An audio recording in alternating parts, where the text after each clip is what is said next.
Et il nous a rejoint autour de la table. Celui qui tourne dans plein de films en ce moment. C'est un petit peu notre Lorca l'ami à nous. C'est le fantastique Thomas VDB.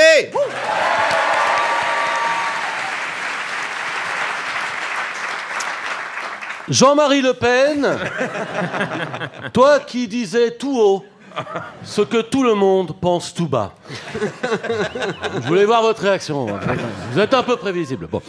Alors cette semaine, c'était les 10 ans de la tuerie de Charlie Hebdo. 10 ans. Moi, j'ai un pote qui me disait « Putain, le coup de vieux !» Et j'ai trouvé bizarre que le premier truc qu'il en tienne, c'est le coup de vieux que ça lui avait donné. 10 ans sans Charb. 10 ans que Riss a repris les rênes de la rédaction de Charlie. D'ailleurs, cette semaine, j'ai vu une vidéo de Riss qui s'exprimait sur la blague de Guillaume l'année dernière. Dis donc, il ne t'aime pas. Hein. Oh, je sais pas si toi, t'es Charlie, mais alors lui, il n'est pas Guillaume, je peux te dire. En même temps, c'est vrai qu'après avoir traversé ce qu'il a traversé, ça doit être dur pour Riss de continuer à tenir Charlie Hebdo. C'est un peu comme si après la mort de Lennon, Harrison et McCartney, Ringo Starr, il disait « Allez, je continue les Beatles !» Est-ce que le projet n'est pas un peu outrecuidant, quand même? Et tout ça a relancé le débat sur le droit au blasphème. Alors moi, j'avoue, j'ai de la chance, je considère ça comme une chance, c'est que quand je fais des blagues, j'ai pas souvent l'idée de blasphémer. C'est pas que je me l'interdis, c'est que j'ai pas de blagues qui me viennent sur le sujet. Parce qu'il y a des gens, on dirait le matin, ils se lèvent, ils se disent « Putain, moi j'ai une envie de blasphémer mon pote, là !» Et c'est vrai que moi, mon humour, c'est plus des trucs genre « ta gueule, les patates !» C'est plus ce genre-là. Quitte à me mettre à dos toute la communauté des patates, hein, les binges. Bon. Et c'est vrai que le blasphème, pour moi, le blasphème, c'est un peu comme le best jump. C'est-à-dire que je sais que j'ai le droit d'en faire, mais je sais aussi que c'est une activité où je peux mourir. Et tout de suite, j'ai moins envie d'en faire, en général. Alors je sais ce que certains pensent, ils sont là, ouais, trop peur de se prendre un coup de Kalachnikov peut-être. Oui, j'avoue, oui. Parce que si cette histoire met une chose en exergue, c'est bien le caractère dissuasif de la Kalachnikov. C'est vrai que c'est dur de ne pas être rebuté par le côté fatwa des choses. La menace de mort prend le dessus sur l'effet comique. Qu'avec les bouddhistes, par exemple, c'est moins grave. Si je fais « Bouddha et gros lard !» Voilà, il y a moins de répercussions tout de suite. Puis c'est vrai que j'ai pas trop envie d'être sous protection policière, moi. Parce que déjà, j'ai pas trop envie d'être ciblé par des terroristes, mais en plus, j'ai pas envie d'être suivi par un policier toute la journée.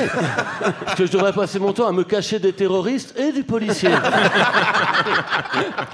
Et moi, dans ma rue, par exemple, j'ai un voisin qui est complètement taré, il y a un petit muret devant chez lui, et mon fils, il adore monter sur le petit muret. Mais le mec, il est hystérique, complètement taré, il gueule à chaque fois, et l'autre jour, il voit comme ça mon fils dessus, il dit « Si je le revois, je lui mets une branlée !» Et mon fils, il me dit « Mais j'ai le droit, c'est dans la rue !» Et je dis à mon fils, le mieux est de ne pas monter sur le muret. Je dis « Ça ne va pas changer ta vie de ne pas monter sur le muret, ou alors tu le fais, mais à tes risques et périls. » Et là, mon fils, il me dit « Papa, t'es pas Charlie. » Mais c'est vrai que la légende dit que quand les frères Kouachi, Stéphane et Ludovic, ils sont entrés dans la conférence de rédaction de Charlie Hebdo, apparemment ils auraient regardé Charb en disant « C'est toi Charb !» Et apparemment Charb leur aurait fait un doigt d'honneur, parce que le gars il est vraiment au bout de ses convictions. Alors moi j'avoue, si j'avais été Charb et le gars il m'avait dit « C'est toi Charb ?» J'aurais montré Cabu, j'aurais dit « Non, c'est lui. » Bah, je suis désolé, moi j'ai pas fait ce métier pour être un héros les gars, sinon j'aurais fait pompier. Parce que c'est vrai qu'aujourd'hui, tout le monde est là. Ouais, je suis Charlie. Mais les gars, vous êtes ni caricaturiste, ni comique. Donc faites des blagues en public et après on en reparle. Parce que je savais pas, moi, en venant dans cette émission, en suivant Guillaume, que j'allais me faire traiter d'antisémite, par exemple. Alors que moi, en plus, non seulement je suis pas antisémite, j'ai remarqué, je suis même pas antisioniste, moi. C'est-à-dire que je comprends très bien qu'après le génocide de la Seconde Guerre mondiale par les Allemands, les Juifs, ils aient demandé à avoir leur propre pays. Pour moi, c'est complètement logique. Juste ce que je comprends pas, c'est pourquoi à l'époque, on leur a pas dit, bah bien sûr, on va vous donner l'Allemagne. Voilà, ça pour moi, je ne comprends pas. C'est-à-dire, je ne comprends pas que ça leur ait pas sauté aux yeux que qui casse paye. Voilà. En plus, bientôt à Berlin, on a prévu de faire un mur. Là, pourrait faire toutes les lamentations que vous voudrez contre le mur. Ouais, voilà, j'ai parlé des bouddhistes, des juifs et des arabes, et maintenant j'ai l'impression qu'il faut que je fasse une blague sur les cathos, parce que les blagues sur les religions, c'est un peu comme tu cites une marque à la radio. Dès que t'en cites une, il faut tout de suite que t'en cites deux autres. Si tu dis Coca, faut dire Pepsi et Brescola. Donc là, on peut dire que dans ma chronique, Pepsi, c'était les juifs, Coca, c'était les bouddhistes, et Brescola, c'était les arabes. Voilà, donc ce qu'il faut retenir de cette chronique, c'est qu'on n'abuse pas des boissons sucrées, hein, évidemment. Alors mollo sur les petites limonades, les gros goulus. Allez, bonne journée. Merci Thomas VDB. Hashtag je suis VDB.